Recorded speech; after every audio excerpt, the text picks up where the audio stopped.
নমস্কাৰ, পকিলা বুটিকলৈ স্বাগতম। আজি আপোনালোকক কেইটামান ব্লাউজ পিচ দেখুৱাবলৈ লৈছোঁ। এইকেইটা হৈছে কেঁচাপাত কটনৰ ছিংগুল ব্লাউজ পিচ। এইকেইটা বহুতো মানুহৰে কিছুমান ছেটৰ লগত ব্লাউজ বেয়া হৈ যায় বা ডিজাইনটো বেলেগকৈ চিলাবলৈ বিচাৰে, সেয়েহে আমাৰ বুটিকলৈ কেঁচাপাত কটনৰ কেইটামান ব্লাউজ পিচ অনা হৈছে। আপোনালোকৰ যদি ব্লাউজ পিচকেইটা পচন্দ হয় তেনেহ'লে স্ক্ৰীনশ্বট ল'ব। তলত আমাৰ নাম্বাৰ দিয়া হৈছে, যোগাযোগ কৰিব। তলত আমাৰ নাম্বাৰ দিয়া হৈছে, যোগাযোগ কৰিব। এইকেইটা চাওকচোন কিমান ধুনীয়াকৈ বোৱা হৈছে। এইকেইটা কালাৰ আপোনালোকে চাদৰৰ লগত মিলাই পেলাইও এই ব্লাউজ পিচকেইটা চিলাব পাৰিব। কিছুমানে চাদৰ আৰু মেখেলাৰ লগত মিলাইও তেনেধৰণে ব্লাউজ পিচ বিচাৰি আহে, সেয়েহে আমাৰ বুটিকলৈ এয়া নতুনকৈ আহিছে। এইকেইটা চাওকচোন কিমান ধুনীয়া। এইকেইটা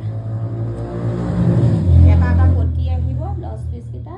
এইটো হৈছে এটা ধুনীয়া কালাৰৰ, এইটো হৈছে ঘিচাৰ ফুল কৰা হৈছে ব্লাউজ পিচটো।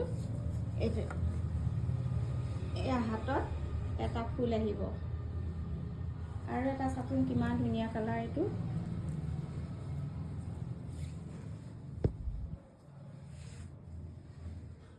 আপোনালোকে আহি আমাৰ লগত যোগাযোগ কৰিব।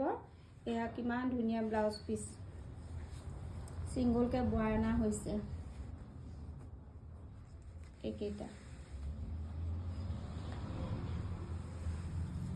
তলত আমাৰ নাম্বাৰ দিয়া হৈছে, আমাৰ লগত যোগাযোগ কৰিব।